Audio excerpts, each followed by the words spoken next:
La politique d'intégration. En 1945, le réseau de pensionnats des affaires indiennes, qui souffre d'un sous-financement depuis 15 ans, est au bord de l'effondrement. Non seulement le système d'éducation du ministère manque d'argent et de ressources, mais il n'existe aucune infrastructure d'enseignement pour 42% des enfants issus de Premières Nations en âge d'aller à l'école. Lorsqu'il conclut qu'il sera trop coûteux de fournir une place en pensionnat à ces enfants, le ministère des Affaires indiennes s'attelle à la recherche des solutions de rechange. L'une des options envisagées est d'augmenter le nombre d'externats sous la gouverne du ministère.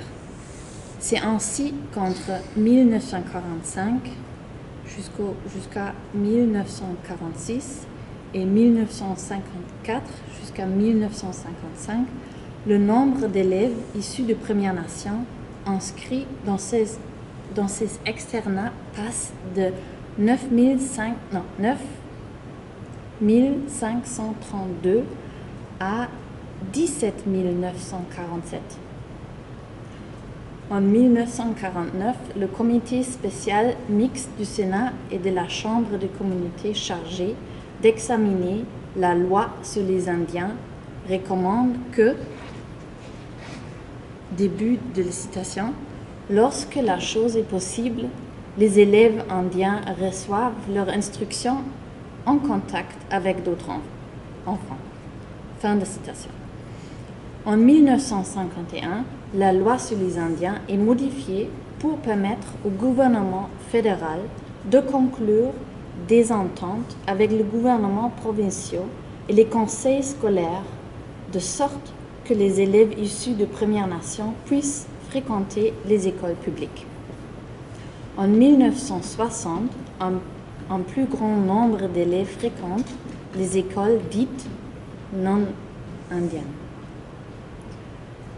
9479 que pensionnats. 9471.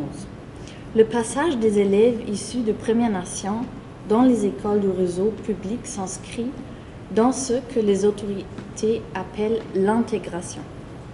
À cette époque, cette politique vise à ce que les pensionnats indiens soient réservés aux premières années du primaire. Les autorités s'attendent ainsi à ce qu'au moins la moitié des élèves inscrits dans un pensionnat indien intègrent une école non indienne au cours de leur scolarité. Néanmoins, certaines organisations religieuses s'opposent à cette politique d'intégration. Plus précisément, les représentants de l'Église catholique font valoir 3 raisons de privilégier les pensionnats. 1.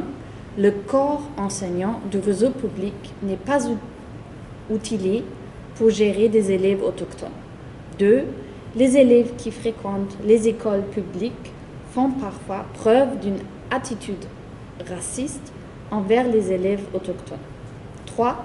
Les élèves autochtones éprouvent beaucoup de honte en raison de leur pauvreté, surtout à cause des vêtements qu'ils portent et de la nourriture qu'ils mangent. À noter qu'un certain nombre d'élèves et des parents évoquent exactement les mêmes raisons.